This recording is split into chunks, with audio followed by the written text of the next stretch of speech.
माणसाचा मृत्यू ज्या ठिकाणावर होणार आहे, नेमका माणूस त्या ठिकाणी कसा पोहोचतो ते आजच्या व्हिडिओमध्ये आज आपण सविस्तर बघणार आहोत। चला तर मग व्हिडिओला सुरुवात करूया। मित्रांनो, मानवी जीवनात वेळ, परिस्थिती आणि ठिकाण खूप मोठी भूमिका बजावत असतात। काही वेळेला जे काही घडणार असतं त्याचनुसार तीच परिस्थिती बनत असते किंवा बनली जाते।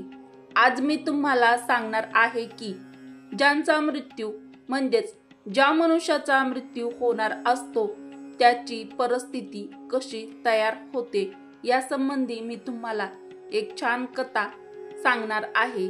त्यामुळे तुम्ही लक्षपूर्वक ही कथा ऐका। मित्रांनो, कलियुगामध्ये चक्रवर्ती सम्राट होते ज्यांचं नाव सम्राट विक्रमादित्य असं होतं। सम्राट विक्रमादित्य खूपच पराक्रमी, विद्वान, कुशल, प्रजेचे पालन करणारे धर्मज्ञ आणि परोपकारी राजा होते। राजा विक्रमादित्य एक कुशल राजा होते। राजा विक्रमादित्य त्यांच्या प्रजेवर स्वतःच्या पुत्राप्रमाणे खूप प्रेम करायचे। राजाची एक सवय होती, राजा रात्री वेषांतर करून त्यांच्या पूर्ण नगरामध्ये प्रजेची हालचाल जाणून घेण्यासाठी दररोज नित्यनेमाने जात असे। एके दिवशी राजा अशाच प्रकारे वेश बदलून रात्री त्याच्या नगरामध्ये भ्रमण करण्यासाठी म्हणजेच फिरण्यासाठी निघाले असताना ते भ्रमण करता करता मध्यरात्र त्या नगरामध्ये झाली। मध्यरात्रीच्या वेळी सुद्धा राजा त्याच्या नगराची परिक्रमा दररोज नित्यनेमाने करत होता आणि आजही ती परिक्रमा चालू होती। राजा विक्रमादित्य परिक्रमा करण्याच्या मार्गावरून जात होता। त्या मार्गाच्या दुसऱ्या बाजूला एक खूप मोठं घनदाट असं जंगल होतं। अचानकच राजानं पाहिलं की एक तरुण लाकूड तोड्या खांद्यावरती कुऱ्हाड घेऊन त्या घनदाट जंगलामध्ये वनामध्ये चालला आहे। त्यानंतर तो तरुण लाकडे तोडण्यासाठी एका झाडावरती चढतो। भ्रमण करण्यासाठी आलेले राजा विक्रमादित्य ते सम्राट गुपचूप हे सर्व प्रकार पाहत होते। इतक्यातच राजा विक्रमादित्यनं पाहिलं एक खूपच मोठं भयानक असं अस्वल धावत धावत त्या वृक्षाचे दिशेने येत आहे आणि त्यानंतर ते अस्वल त्या झाडावर चढलं। तर ते अस्वल त्या झाडावर चढलं म्हणजे ज्या झाडावर तो तरुण लाकडं तोडण्यासाठी चढला होता। त्या अस्वलाला झाडावर चढताना पाहून राजाला खूपच आश्चर्य वाटलं, कारण अस्वल कधी झाडावर चढू शकत नाही। जेव्हा त्या तरुण लाकूड तोड्याने अस्वल स्वतःच्या दिशेने येत आहे हे पाहिलं तेव्हा त्याला खूपच त्या लाकूड तोड्याला भीती वाटू लागली आणि तो भीतीने थरथर कापू लागला। त्याचे हात थरथर कापू लागले आणि अस्वल माझ्या दिशेने येत आहे हे पाहून त्याच्या मनामध्ये खूप भीती निर्माण झाली आणि याच भीतीने त्याने ज्या फांदीला हात पकडला होता तो त्याचा हात त्या झाडाच्या फांदीवरून निसटला आणि तो झाडावरून खाली पडला। अशा प्रकारे त्या तरुणाचे प्राण तिथेच निघून गेले। त्यानंतर तो अस्वल झाडावरून खाली उतरला। राजा हा सर्व प्रकार गुपचूप तिथे पाहत होता की कशा प्रकारे अस्वल झाडावर चढला आहे व त्यानंतर तो लाकूड तोड्या तरुण झाडावरून खाली पडून त्याचा जागीच मृत्यू झाला आहे। जेव्हा अस्वल खाली उतरलं तेव्हा त्या अस्वलाने एका सुंदर मुलीचं रूप धारण केलं। भ्रमण करण्यासाठी आलेले राजा विक्रमादित्य हा सर्व प्रकार त्यांच्या डोळ्यांनी गुपचूप पाहत होते व जे रूप धारण केलेली सुंदर मुलगी होती त्यानंतर ती सुंदर मुलगी जंगलातच असणाऱ्या एका विहिरीजवळ गेली व विहिरीच्या काठावर जाऊन बसली। राजा लांब उभा राहून हा सर्व प्रकार पाहत होता। राजा मनामध्ये विचार करत होता की हा अस्वल जो थोड्या क्षणापूर्वी अस्वल होता आणि आता ही सुंदर मुलगी पुढे झाली आहे, ती पुढे काय काय करेल थोड्याच वेळानंतर राजाचे 2 शिपाई जे रात्रपाळीवर होते ते त्या विहिरीजवळ आले. ते दोघे एकमेकाचे सख्खे भाऊ होते. छोट्या भावाची नजर जेव्हा त्या विहिरीजवळ पडली तेव्हा त्याला एक तेथे सुंदर मुलगी दिसली. तेव्हा छोटा भाऊ त्याच्या मोठ्या भावाला छोटा भाऊ म्हणतो, दादा बघ त्या विहिरीच्या काठावर किती सुंदर मुलगी बसली आहे. माझं मन करत आहे की मी या मुलीसोबत लग्न करावं. तेव्हा मोठा भाऊ म्हणाला त्याच्या छोट्या भावाला, अरे मोठा भाऊ असताना छोटा भाऊ अगोदर लग्न कसा करू शकतो? शिपायामधील जो मोठा भाऊ होता तो त्याच्या छोट्या भावाला म्हणतो, मी मोठा आहे आणि म्हणून तुझ्या आधी मी लग्न करणार आहे त्या सुंदर मुलीशी आणि म्हणूनच मी त्या मुलीसोबत मीच लग्न करणार आहे. तेव्हा छोटा भाऊ म्हणाला, या मुलीला पहिले मी पाहिलं आहे दादा, त्यामुळे तिच्याशी लग्न करण्याचा अधिकार मलाच आहे, म्हणून मी तिच्यासोबत लग्न मीच करणार आहे. तेव्हा मोठा भाऊ म्हणाला, आपण उगाचच का भांडण करत आहोत? आपण सरळ जाऊन असं केलं की त्या मुलीलाच विचारलं की आपल्या दोघांपैकी कोणासोबत ती लग्न करू इच्छित आहे. मित्रांनो, व्हिडिओमध्ये पुढे जाण्याआधी व्हिडिओला एक लाईक अवश्य करा व मराठी मंगल या आपल्या यूट्यूब चॅनलला देखील सबस्क्राईब नक्की करा. पुढे कथा खूपच रहस्यमय होणार आहे, त्यामुळे लक्षपूर्वक काळजीने ऐका. कथेमध्ये पुढे माणसाचा मृत्यू कसा होतो आणि कोणती परिस्थिती निर्माण होते ते आज आपण सविस्तर बघणार आहोत. अशा प्रकारे आपापसामध्ये ठरवून दोघं भाऊ म्हणजे जे राजाचे रात्रपाळीचे शिपाई होते ते सख्खे भाऊ ते त्या सुंदर मुलीजवळ पोहोचले. मोठ्या भावाने त्या सुंदर मुलीला प्रश्न विचारला, हे सुंदर स्त्री, तुम्ही कोण आहात आणि एवढ्या रात्री इथे काय करत आहात? तेव्हा ती सुंदर मुलगी त्या शिपायाला म्हणाली, मी एका जवळच्या गावामध्ये राहते आणि मी माझ्या नवऱ्याला शोधत आहे. तेव्हा तो छोटा भाऊ त्या स्त्रीला म्हणाला, तुझा नवरा कुठे आहे? तुझी जर इच्छा असेल तर मी तुला तुझ्या नवऱ्याला शोधण्यासाठी आम्ही तुझी मदत करू शकतो, कारण आम्ही येथील राजाचे शिपाई आहोत. तेव्हा ती मुलगी म्हणाली, आता तर मी कुमारिका आहे आणि एका चांगल्या वराच्या शोधात आहे, त्याच माझ्या नवऱ्याला मी शोधत आहे. तेव्हा छोटा भाऊ म्हणाला, आम्ही दोघे सुद्धा कुवारे आहोत. जर हे सुंदर स्त्री तुझी इच्छा असेल तर आम्हा दोघांपैकी तू कोणत्याही एकासोबत लग्न करू शकतेस. तेव्हा ती सुंदर मुलगी म्हणाली, मी तुम्हा दोघांपैकी कोण्या एकासोबत लग्न करू इच्छिते किंवा करू शकते, परंतु त्याआधी माझी एक यावरती अट आहे. तेव्हा दोन्ही भाऊ म्हणाले, कोणती अट आहे हे सुंदर स्त्री? तेव्हा ती सुंदर मुलगी म्हणाली, तुम्हा दोघांपैकी जो अधिक शूर असेल मी त्याच्यासोबतच लग्न करेल. इतकं ऐकल्यानंतर दोघेही भाऊ स्वतःला शूर श्रेष्ठ ठरवण्यासाठी आणि त्या स्त्रीला दाखवण्यासाठी एकामेकासोबत लढू लागले आणि त्यांची एकामेकासोबत लढाई सुरू झाली. लढता लढता दोन्ही भावांनी तलवार काढली आणि एकमेकाच्या पोटामध्ये खुपसली. अशा प्रकारे ती तलवार एकामेकाच्या पोटामध्ये मारल्यामुळे दोन्ही भाऊ तडपडून दोन्ही भावाचे प्राण निघून गेले. जेव्हा ती मुलगी जोरामध्ये हसली आणि उठून एका दिशेने जाऊ लागली. ही मुलगी आता काय पुढे करणार असा विचार करत राजा विक्रमादित्य थोडं अंतर ठेवून त्या मुलीच्या मागे मागे चालले होते किंवा चालू लागला, कारण राजाने गपचूप हा सर्व प्रकार त्याच्या डोळ्याने गपचूप पाहिला होता. राजा चालू लागला. हळूहळू सकाळ सुद्धा झाली होती, परंतु राजा विक्रमादित्यने एका अस्वलाने झाडावर चढल्यापासून त्याचं त्या एका सुंदर मुलीमध्ये वेषांतर करणे ही विचित्र घटना पाहून राजाने त्याचे पूर्णपणे हरवून बसले होते. त्यांना त्यांच्या तहानेचा भुकेचा काहीच ध्यान राहिला नव्हता. त्यांना फक्त हीच गोष्ट लक्षात होती की त्यांना त्या सुंदर मुलीबद्दल जाणून घ्यायचं आहे. राजा विक्रमादित्यच्या मनामध्ये त्या मुलीबद्दल खूपच जाणून घेण्याची उत्कंठा खूपच वाढली होती.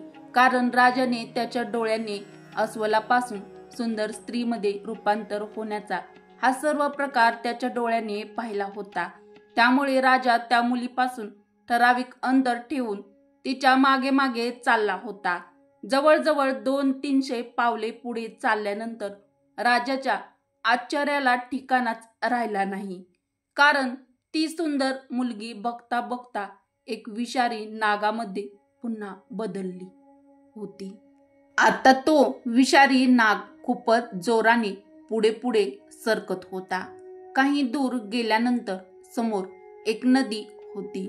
राजा विक्रमादित्य गपचूप हा सर्व प्रकार पाहत होते. नंतर समोर एक नदी होती. तो विषारी नाग त्या नदीच्या किनारी पोहोचला. त्यानंतर काही क्षण तो विषारी नाग त्या नदी किनारीच थांबला.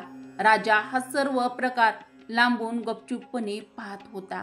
तो विषारी नाग काही क्षण त्या नदी किनारीच थांबला होता व एकदमच त्याने नंतर त्या नदीमध्ये उडी मारली. नदीच्या मध्यभागी एक नाव चालत होती. ज्या नावेमध्ये 20 ते 25 लोक बसले होते. तो विषारी नाग त्या नावेच्या दिशेने जात होता. सम्राट विक्रमादित्य किनाऱ्यावर उभे राहून हा सर्व प्रकार त्यांच्या डोळ्यांनी पाहत गपचूप होते. बघता बघता तो विषारी नाग त्या नावेमध्ये गेला. नावेमध्ये हा भला मोठा नाग पाहून आला आहे हे पाहून नावेमधील सर्व लोकांमध्ये भीतीने गडबड निर्माण झाली आणि तो स्वतःचे प्राण वाचवण्यासाठी नावेमधून पाण्यामध्ये उडी मारू लागला. त्या लोकांपैकी ज्या लोकांना पोहता येत होतं ती माणसं कशीबशी पोहत त्या नदीमधून त्या किनाऱ्यावर आले किंवा पोहोचले. आणि परंतु ज्या लोकांना पोहता येत नव्हतं ते सर्व लोक त्या नदीच्या पाण्यामध्ये बुडून गेले.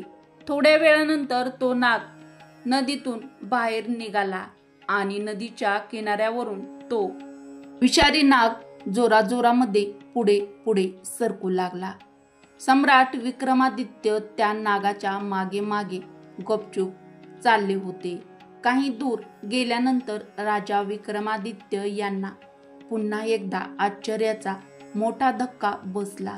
कारण त्या विषारी नागाने आता पुन्हा एकदा त्याचं रूप बदललं होतं, म्हणजेच वेषांतर केलं होतं. आता तो विषारी नाग एका ब्राह्मणाच्या रूपामध्ये आला होता. राजा विक्रमादित्याने हे सर्व त्याच्या डोळ्यांनी पाहिलं आणि मनामध्ये विचार केला की आता हीच योग्य वेळ आहे. तो माणूस कोण आहे याच्याकडून सर्व माहिती काढण्याची आणि हे सर्व प्रकार काय आहे हे जाणून घेतो की हा एवढे रूप का बदलत आहे, म्हणजेच हा वेषांतर का करत आहे आणि लोकांना एवढा त्रास पण का देत आहे. आता एक वृद्ध ब्राह्मण आहे, त्यामुळे मी याला विचारल्यावर नक्कीच मला हा सर्व माहिती सांगेन. हाच विचार विक्रमादित्य मनामध्ये करू लागले. सर्व काय प्रकार आहे हाच विचार जाणून घेण्यासाठी हाच विचार करून राजा विक्रमादित्य जोरात चालत त्या ब्राह्मणाच्या ज्याने आता वेषांतर केलं होतं त्या वृद्ध ब्राह्मणाच्या दिशेने जाऊ लागले.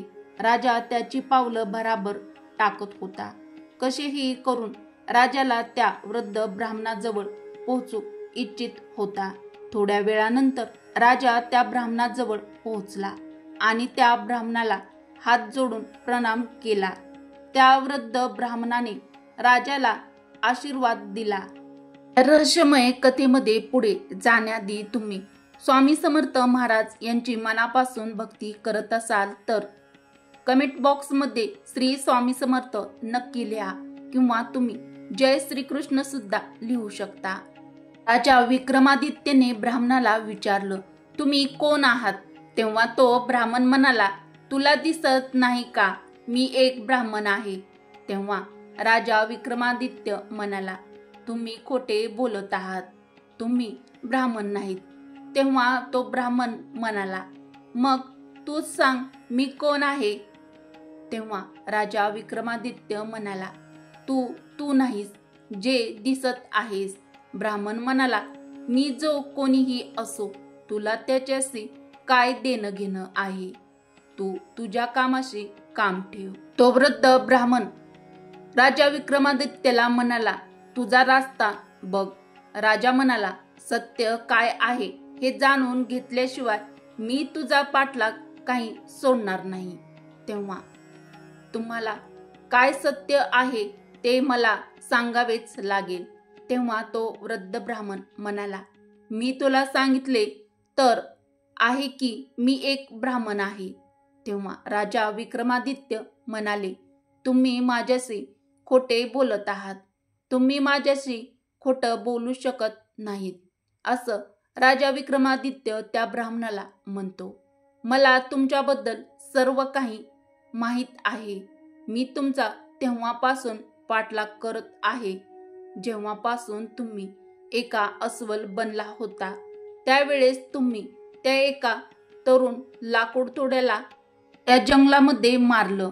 त्यानंतर तुम्ही एका सुंदर मुलीमध्ये तुम्ही तुमचं वेषांतर करून घेतलं होतं, वेषांतर केलं होतं आणि 2 शिपाई भावांना, जे सख्खे भाऊ होते, त्या शिपायांना एका दुसऱ्याच्या हाताने मारून टाकलं. त्यानंतर तुम्ही एका विषारी नागाचे रूप धारण केलं आणि नदीमधून जाणाऱ्या त्या नावेमध्ये प्रवेश केला आणि तुमच्या भीतीमुळे त्या नावेमधील असलेले लोक घाबरून गेले आणि घाबरलेल्या अवस्थेमध्ये त्यांनी त्याच्यामधील काहींनी नदीमध्ये उड्या मारल्या. ज्यांना पोहता येत होतं ते लोक वाचले, परंतु ज्या लोकांना पोहता येतच नव्हतं त्यांचा त्या नदीच्या पाण्यामध्ये बुडून मृत्यू झाला. आता तुम्ही एका वृद्ध ब्राह्मणाचं रूप धारण केलं आहे. मला लवकरच सत्य सांगा की तुम्ही कोण आहात ते. तेव्हा तो वृद्ध ब्राह्मण राजाला म्हणाला, जर मी तुला नाही सांगितलं तर? हे ऐकून राजाने त्याची तलवार काढली आणि तो विक्रमादित्य राजा जो होता तो त्या वृद्ध ब्राह्मणाला म्हणाला, तुला जर सांगायचंच नसेल तर मग मरण्यासाठी तयार राहा. तुला माहीत नसेल, परंतु मी राजा विक्रमादित्यची ही नगरी आहे आणि येथील राजाचा एक प्रामाणिक नौकर मी आहे. या धर्माज्ञ राजा विक्रमादित्य सम्राट महाराजाच्या नगरीमध्ये इतक्या लोकांचे प्राण घेतल्यानंतर तू जिवंत राहू शकत नाहीस. आता तू मरण्यापूर्वी मला खरे काय सत्य आहे ते सांग की तू कोण आहेस? राजा विक्रमादित्यची धमकी ऐकून तो वृद्ध ब्राह्मण जोरात हसू लागला आणि तो त्या राजाला म्हणाला, मला माहीत आहे की महाप्रतापी सम्राट विक्रमादित्य यांची ही राजधानी आहे आणि मला हे सुद्धा माहीत आहे की तू स्वतः विश्वप्रसिद्ध सम्राट विक्रमादित्यच आहेस. तो वृद्ध ब्राह्मण म्हणाला, परंतु तरी सुद्धा एक गोष्ट तू ऐक. तू मला नाही मारू शकत, तर एक दिवस असा येईल की मी तुला मारण्यासाठी येणार आहे. तेव्हा ब्राह्मणाचे ते बोलणं ऐकून राजा विक्रमादित्य मनामध्ये विचार करू लागले की हा तर कोणी साधा सुद्धा माणूस वाटत नाही, ही कोणी महान व्यक्ती दिसत आहे, कारण याने मला या वेशामध्ये ओळखलं आहे. कारण राजा वेषांतर करून नगराचे भ्रमण रात्रीमध्ये करत होता व नगराचे भ्रमण करण्यासाठी निघालेला होता. कोणीही राजाला ओळखू नये यासाठी राजा विक्रमादित्यने वेषांतर केलं होतं. राजा विचार करत होता की ज्याने मला या वेशात सुद्धा ओळखले आहे, मग तो कोणी साधा सुद्धा माणूस नाही किंवा एखादा छोटा मोठा व्यक्ती नाही, तो एखादा महान व्यक्ती आहे हे राजा विक्रमादित्यने ओळखले होते. त्यानंतर राजा त्या ब्राह्मणासमोर विनम्र स्वरात म्हणाला, तुम्ही मला ओळखलंच आहे तर कृपा करून मला सांगा की तुम्ही नक्की कोण आहात ते. तेव्हा तो वृद्ध ब्राह्मण राजाला म्हणाला, कोणीतरी हे सत्यच म्हटले आहे की या जगात 4 प्रकारचे हट्ट प्रसिद्ध आहेत. राजाचा हट्ट, बाल हट्ट, स्त्री हट्ट आणि तू राजा आहेस आणि मग तुझा राजहट्टावर तू अडून राहिला आहेस. माझ्याबद्दल सर्व ऐकल्याशिवाय तू कोण आहे हे तू जाणून घेतल्याशिवाय तू ऐकणारच नाहीस आणि म्हणूनच मला तुला हे सत्य काय आहे हे सांगावेच लागेल. हा वृद्ध ब्राह्मण म्हणू लागला की मी कोण आहे. हे राजन, लक्ष देऊन ऐक. मी कोण आहे, ऐक मी कोण आहे आणि मी तुमच्या राजधानीमध्ये कशासाठी आणि का आलो आहे. त्यानंतर त्या वृद्ध ब्राह्मण आणि राजाला सांगण्यास सुरुवात केली की हे राजन, मी तुला सांगत आहे की मी कोण आहे. लक्ष देऊन ऐक, नाहीतर तुला. वृद्ध ब्राह्मण राजा विक्रमादित्यला म्हणतो, राजा लक्ष देऊन ऐक, नाहीतर तुला त्या गोष्टीचा परत पश्चाताप करावा लागणार आहे. माझं नाव काय आहे तुला माहीत आहे. त्या जगामध्ये जितके पण प्राणी आहेत त्यांचा मृत्यू हा निश्चित आहे, म्हणजेच अटळ आहे आणि म्हणूनच या भूमीला मृत्यूलोक असे म्हटले जाते. जेव्हा प्राणी मातेच्या गर्भामध्ये येतो आणि जेव्हा त्याचे सर्व अंग मातेच्या गर्भामध्ये विकसित होतात, त्यानंतरच या जगामध्ये त्याचा आत्मा प्रवेश करतो. अर्थातच तो एक सजीव बनतो आणि त्याच वेळेला त्याच्या मृत्यूची वेळ, ठिकाण आणि मृत्यूचं कारण, अर्थातच त्याचा मृत्यू कुठे कशा प्रकारे होणार आहे हे विधात्याद्वारे निश्चित केले जाते. हे राजन, तो सुद्धा जाणून घे की या जगातील प्रत्येक प्राण्याचा, व्यक्तीचा जन्म मरणाचा लेखाजोखा चित्रगुप्ताजवळ आहे. जेव्हा आपण कुठल्याही प्राण्याच्या मृत्यूची वेळ जवळ येते तेव्हा चित्रगुप्त धर्मराजाला याची सूचना देतात की सर्व प्राण्याचा मृत्यूचा विभाग हा भगवान शिवशंकराजवळ आहे. यामुळे धर्मराज त्या प्राण्याला मृत्यू प्रदान करण्याची आज्ञा भगवान शिवशंकराजवळ मागतात. तेव्हा कोणत्याही प्राण्याचा मृत्यूची जेव्हा भगवान शिवाज्ञा येतात किंवा देतात तेव्हा आपल्याला अर्थात काळाला आज्ञा येतात व त्यानंतर मी मृत्यू लोकावर म्हणजेच पृथ्वीवरती येतो. मला हे माहीत आहे की कोणत्या प्राण्याचा कोणत्या वेळी कोणत्या ठिकाणावर आणि कशा प्रकारे त्या प्राण्याला मृत्यू होणार आहे. मी त्या प्राण्याला निश्चित वेळेवर निश्चित ठिकाणी, त्या ठिकाणी त्या माणसाचा किंवा त्या प्राण्याचा मृत्यू होणार आहे त्या स्थानावर घेऊन जातो किंवा तिथे त्याला पोहोचवतो जेथे त्याचा मृत्यू लिहिलेला आहे. आणि ज्या प्रकारे त्याचा मृत्यू लिहिलेला आहे मी त्याच ठिकाणी त्याच प्रकारची तशीच परिस्थिती निर्माण करतो आणि त्या प्रकारे त्याचा मृत्यू होत असतो. त्या लाकूडतोड्या तरुणाला मी मारलं नाही, तो वृद्ध ब्राह्मण राजा विक्रमादित्यला म्हणाला.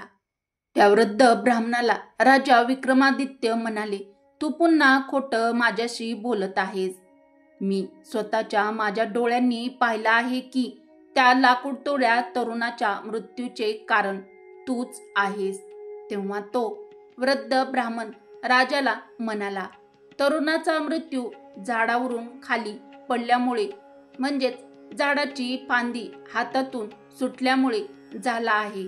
मला फक्त धर्मराज यांच्या आज्ञेचं पालन करायचं असतं. तरुणाचा मृत्यू तर झाडावरून खाली पडल्यामुळे होणार आहे असं विधिलिखित लिहिलं होतं आणि म्हणूनच मी अस्वल बनून त्या झाडावर चढून तशीच परिस्थिती त्याच्या मृत्यूची निर्माण केली. वृद्ध ब्राह्मण राजाला म्हणू लागला, नाहीतर राजा तूच तर विचार कर आणि मला सांग, जर खरंच अस्वल असता तर तो या झाडावर चढू शकला असता का? तर याचं उत्तर आहे कधीच नाही. परंतु तो मी होतो आणि माझ्यासाठी काही असंभव नाही.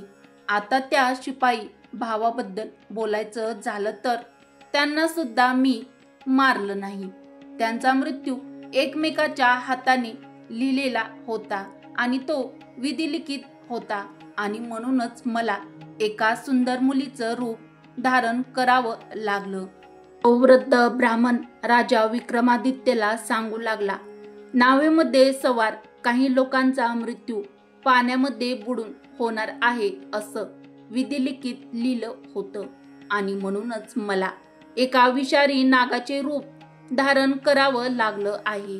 हे राजन, मला असं वाटत आहे की आता तुम्हाला खूप चांगल्या प्रकारे समजलंच असेलच की मी कोण आहे आणि तुमच्या नगरीमध्ये कशासाठी आलो आहे.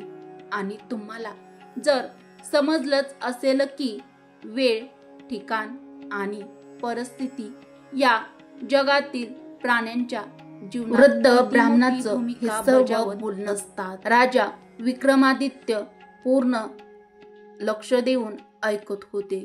विक्रमादित्य त्या वृद्ध ब्राह्मणाचं जो काल एक होता तो त्याचं बोलणं खूपच लक्षपूर्वक आणि सावधचित्ताने गंभीरपणे राजा विक्रमादित्य ऐकत होते.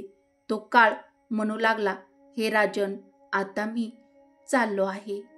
वृद्ध ब्राह्मणाचं हे बोलणं ऐकल्यानंतर जो ब्राह्मण एक काळदेवता म्हणजेच कालदेव होते, त्यांचं हे बोलणं ऐकल्यानंतर तेव्हा राजन विक्रमादित्य त्या काळदेवाला म्हणजेच कालदेवता होते त्यांना म्हणाले, तुम्ही मला खूपच चांगली माहिती दिली आहे. यासाठी मी तुमचे आभार व्यक्त करतो. कृपया जाण्यापूर्वी माझ्या एका प्रश्नाचे उत्तर मला द्याल का? तेव्हा कालदेव म्हणाले, विचारा, तुम्हाला काय विचारायचं आहे लवकरच विचारा, कारण माझ्याकडे जास्त वेळ नाही.